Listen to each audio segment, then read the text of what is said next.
ગુજરાતમાં ફરીવાર ચૂંટણીનો માહોલ ગરમાયો છે। રાજ્યની સ્થાનિક સ્વરાજ્યની સંસ્થાઓની જે ખાલી પડેલી બેઠકો છે એવી 15 બેઠકો પર આજે પેટા ચૂંટણી યોજાવા જઈ રહી છે। કઈ બેઠકો છે તેની વાત કરીશું, કયા ઉમેદવારો મેદાનમાં છે તેની વાત કરીશું અને એમાં પણ ખાસ કરીને જ્યારે આદિવાસી વિસ્તારના રાજકારણની વાત કરીએ તો ત્યાં પણ પેટા ચૂંટણીના કારણે જબરજસ્ત રાજકારણ ગરમાયું છે તેની પણ વાત કરીશું આ વિડીયોમાં। નમસ્કાર, નિર્ભય ન્યૂઝમાં આપની સાથે હું મયુરી। સ્થાનિક સ્વરાજ્યની ચૂંટણીઓ યોજાઈ ગઈ, પરંતુ એના પછી 15 જેટલી એવી બેઠકો હજુ પણ છે કે જે ખાલી પડી હતી અલગ અલગ કારણોના કારણે, અને તેના પર પેટા ચૂંટણી આજે યોજાવા જઈ રહી છે।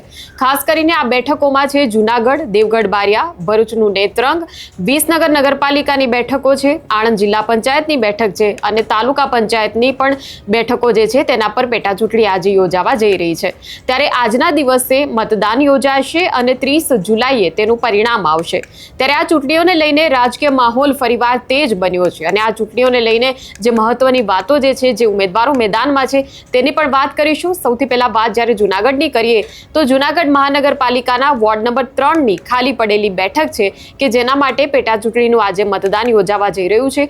હવે આ ચૂંટણીમાં ત્રિપાંખીયો જંગ છે। ભારતીય જનતા પાર્ટી તરફથી છે અકરમ કુરેશી, કોંગ્રેસ તરફથી અશરફ થઈમ અને આમ આદમી પાર્ટી તરફથી મહેબૂબ પંજા, એટલે ત્રિપાંખીયો જંગ જે જોવા મળી રહ્યો છે। અને આ જે બેઠક જે છે એ ખાલી પડી તેનું પણ જે કારણ જે છે એવું સામે આવ્યું છે કે જેમાં આ બેઠક પર જે પૂર્વ નગરસેવક હતા જૂનાગઢ મહાનગરપાલિકાના અબ્બાસ કુરેશી, તેમની સામે ગુજસી ટોક હેઠળ ગુનો નોંધાયો હતો, જેના પછી તેઓ જેલ હવાલે થયા હતા અને તેના કારણે મહાનગરપાલિકાની જે સામાન્ય સભા છે તેમાં તેઓ સતત ગેરહાજર રહ્યા હતા અને બંધારણના નિયમો મુજબ તેમને નગરસેવક પદેથી સતત ગેરહાજર રહેવાને કારણે સસ્પેન્ડ કરવામાં આવ્યા હતા અને આ બેઠક એના પછી ખાલી પડી હતી। એટલે આજે આ ત્રિપાંખીયા જંગમાં આ બેઠક ઉપર હવે કોણ કબજો જમાવે છે તે જોવાનું રહેશે। વાત કરીએ દેવગઢ બારિયા નગરપાલિકાની, તો દેવગઢ બારિયા નગરપાલિકામાં ઘણી રાજકીય અસ્થિરતા જોવા મળી, પરંતુ એ બધાની વચ્ચે હવે રાજકીય માહોલ પેટા ચૂંટણીને લઈને ગરમાયો છે, કેમ કે ભારતીય જનતા પાર્ટીના 6 સભ્યોને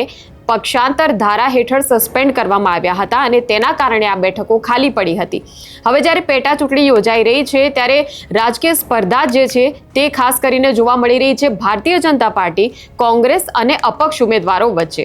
એટલે આ બેઠક પર ત્રિપાંખીયો જંગ જામ્યો છે।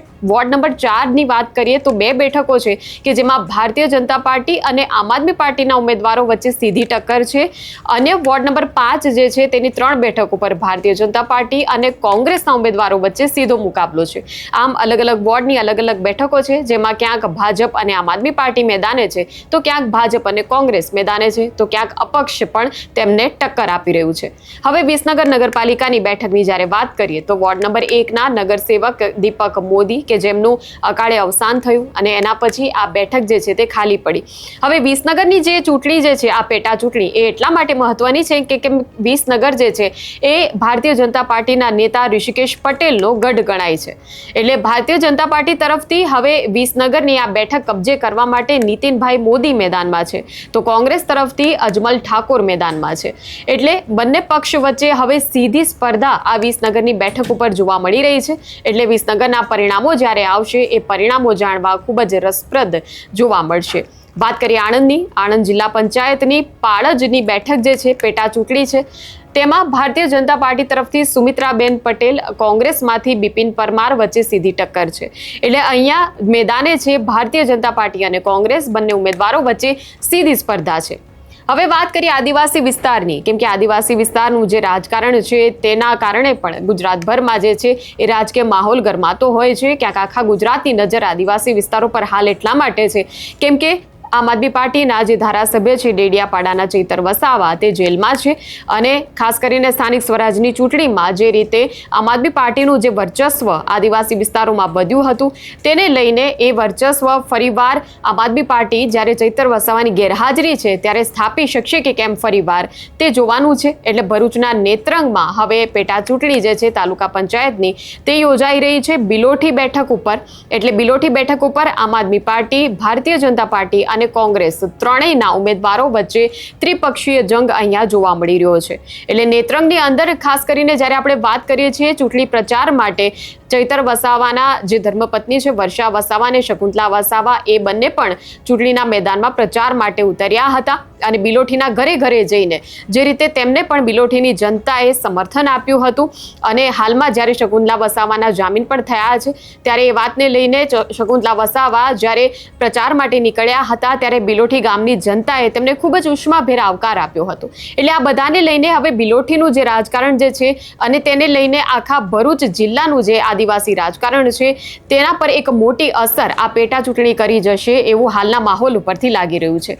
એટલે આ સમગ્ર વાતને લઈને જોવાનું એ જ રહેશે કે આ પેટા ચૂંટણીઓની અંદર હવે કોણ વિજેતા બને છે. 3 પક્ષ જે છે ભારતીય જનતા પાર્ટી, કોંગ્રેસ અને આમ આદમી પાર્ટીમાંથી કોણ આ ચૂંટણીના મેદાનમાં પોતાનું વર્ચસ્વ સ્થાપવા માટે કોણ મજબૂત પક્ષ બનીને ઉભરી આવે છે તે જોવાનું રહેશે. ત્યારે મુદ્દાને લઈને તમારું શું માનવું છે તે કમેન્ટ સેક્શનમાં અમને જણાવશો. આ પ્રકારના વિડીયો માટે આપ જોતા રહો નિર્ભય ન્યૂઝ. અમારી ચેનલને લાઇક, શેર અને સબસ્ક્રાઇબ કરવાનું ભૂલશો નહીં. નમસ્કાર.